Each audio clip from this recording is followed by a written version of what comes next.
आप देख रहे हैं इंडिया टाउन न्यूज, भारत की बात। केंद्र और राज्य सरकार का वादा है कि 31 मार्च 2026 तक नक्सलवाद प्रदेश से खत्म कर देंगे। उस हिसाब से अगर देखा जाए तो आज से 365 दिनों का काउंटडाउन शुरू हो चुका है। एनकाउंटर और सरेंडर के अलावा नई नक्सल पॉलिसी के साथ सुरक्षा बलों को और हाईटेक करने की तैयारी की जा रही है। राष्ट्रपति और प्रधानमंत्री के बाद अब खुद केंद्रीय गृह मंत्री छत्तीसगढ़ दौरे पर आ रहे हैं। छत्तीसगढ़ सरकार टैंक जैसे व्हीकल खरीदने वाली है, जिसमें सुरक्षा बलों के लिए क्या क्या खास सुविधाएं होंगी। इसके साथ ही 4 अप्रैल को होने वाले केंद्रीय गृह मंत्री अमित शाह का दौरा किन मायनों में खास होगा, सारी जानकारी मिलेगी आज की इस रिपोर्ट में। नमस्कार, मैं हूं आपके साथ मानसी सोनी और आप देख रहे हैं इंडिया टाउन न्यूज।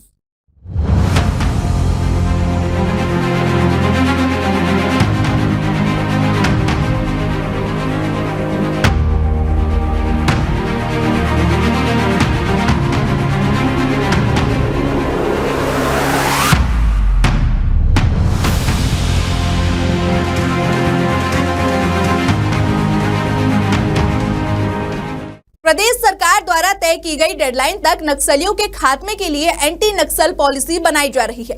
इसके अलावा सरकार जवानों की सुरक्षा के लिए टैंक जैसी व्हीकल भी खरीदेगी। सबसे पहले इस व्हीकल के बारे में जान लीजिए, फिर आपको बताएंगे कि एंटी नक्सल पॉलिसी क्या कहती है।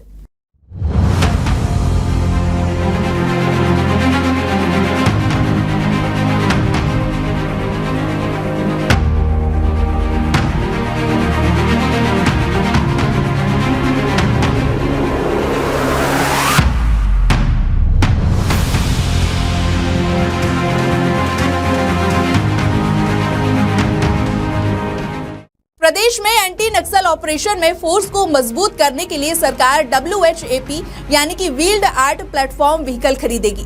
ताजा बजट सत्र में प्रदेश के गृह विभाग को इसका बजट मिला है। प्रदेश गृह मंत्री विजय शर्मा की ओर से दी गई जानकारी में यह कहा गया है कि नक्सल विरोधी अभियानों को और अधिक प्रभावी बनाने के लिए 14 करोड़ की लागत से एक विशेष WHAP वाहन खरीदा जाएगा। चलिए आपको इस व्हीकल के बारे में जानकारी देते हैं। इस वाहन को इंडियन आर्मी और CRPF के द्वारा इस्तेमाल किया जाता है। इस व्हीकल को DRDO और टाटा एडवांस्ड सिस्टम्स लिमिटेड ने इंडिया में तैयार किया है। इस वाहन में टोटल 8 चक्के होते हैं। इस वाहन को एम्बुलेंस की तरह इस्तेमाल किया जा सकता है। इसके साथ ही इसमें गाड़ी के भीतर से ही फायरिंग हो सकती है। इस गाड़ी में टैंक की तरह एक बैरल होती है, जिसकी मदद से बड़े राउंड फायर किए जा सकते हैं। इस वाहन की खास बात यह है कि यह जमीन के साथ साथ दलदल और पानी में भी चल सकती है, और सबसे बड़ी बात तो यह है कि यह बुलेट प्रूफ होती है। अब जानते हैं एंटी नक्सल पॉलिसी के बारे में। दरअसल पॉलिसी का नाम छत्तीसगढ़ वामपंथी उग्रवाद आत्मसमर्पण और पुनर्वास नीति 2025 रखा गया है। ये पॉलिसी 5 साल तक प्रदेश में लागू रहेगी। सरेंडर करने वाले नक्सलियों को इसके तहत कई लाभ मिलेंगे, जैसे शहरी क्षेत्र में 4 डेसिमल जमीन आवास के लिए, ग्रामीण क्षेत्र में 1 हेक्टेयर भूमि खेती किसानी के लिए और जमीन नहीं होने की स्थिति में 2 लाख रुपए दिए जाएंगे। आरक्षक या उससे समकक्ष पदों पर योग्यता के मुताबिक सरकारी नौकरी, शादी के लिए 1 लाख की अनुदान राशि और सरेंडर करने वाले नक्सली को उसी की इनामी राशि सौंपी जाएगी। इसके अलावा महिला नक्सली को पूरक पोषण आहार योजना के तहत रेडी टू ईट की सुविधा, घरों में बिजली कनेक्शन की सुविधा, राशन कार्ड और स्वास्थ्य योजना का फायदा। और यदि आत्मसमर्पण के बाद नक्सली पढ़ाई करना चाहते हैं तो सरकार इसमें भी उनकी मदद करेगी। हालांकि सरेंडर करने वाला नक्सली अगर किसी भी तरह से नक्सली गतिविधियों में शामिल पाया जाता है तो उसकी पुष्टि करने के बाद उसे दी गई राशि, जमीन, सब कुछ राजसात कर लिया जाएगा। अब जानते हैं कि केंद्रीय मंत्री अमित शाह का दौरा कितना खास होने वाला है। जानकारी के अनुसार अमित शाह 4 अप्रैल को रायपुर पहुंचेंगे, जिसके बाद 5 अप्रैल को सुबह दंतेवाड़ा पहुंचेंगे, जहां वे बस्तर पंडुम कार्यक्रम में शामिल होंगे। इसके बाद अमित शाह जनपद अध्यक्ष, जिला पंचायत अध्यक्ष और नगरीय निकायों के अध्यक्ष के साथ भोजन करेंगे। साथ ही बीजापुर, सुकमा, दंतेवाड़ा और नारायणपुर के 10-10 सरपंचों के साथ भी भोजन का आयोजन होगा।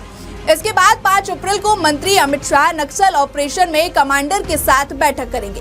बताया जा रहा है कि 31 मार्च 2026 तक नक्सलवाद को पूरी तरह से खात्मे के लिए रणनीतिक और नक्सल मोर्चे पर सफलता को लेकर केंद्रीय गृह मंत्री अफसरों के साथ चर्चा करेंगे। छत्तीसगढ़ के गृह मंत्री विजय शर्मा ने इस बात की जानकारी देते हुए कहा कि अमित शाह का यह दौरा छत्तीसगढ़ में सुरक्षा और विकास को लेकर कई अहम चर्चाओं का आधार बनेगा। छत्तीसगढ़ के एंटी नक्सल ऑपरेशन को अमित शाह बारीकी से मॉनिटर कर रहे हैं। हाल ही में जब प्रदेश के मुख्यमंत्री दिल्ली दौरे पर गए थे तो उन्होंने अमित शाह के साथ उनके निवास पर मुलाकात की। इस बैठक में नक्सलवाद को पूरी तरह खत्म करने, बस्तर के विकास को तेज करने और पर्यटन और आर्थिक गतिविधियों को बढ़ावा देने पर बातचीत की गई। मुख्यमंत्री विष्णुदेव साय ने कहा कि हमारी नई आत्मसमर्पण और पुनर्वास नीति 2025 का परिणाम है कि बीजापुर जिले में कुल 50 नक्सलियों ने सरेंडर किया है। बता दें कि दिसंबर 2023 में भाजपा की सरकार बनने से लेकर अभी तक 350 से अधिक नक्सली मारे गए।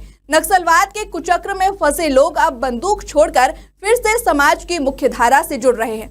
पहली बार इतनी बड़ी संख्या में एक साथ नक्सलियों का आत्मसमर्पण करना ऐतिहासिक है।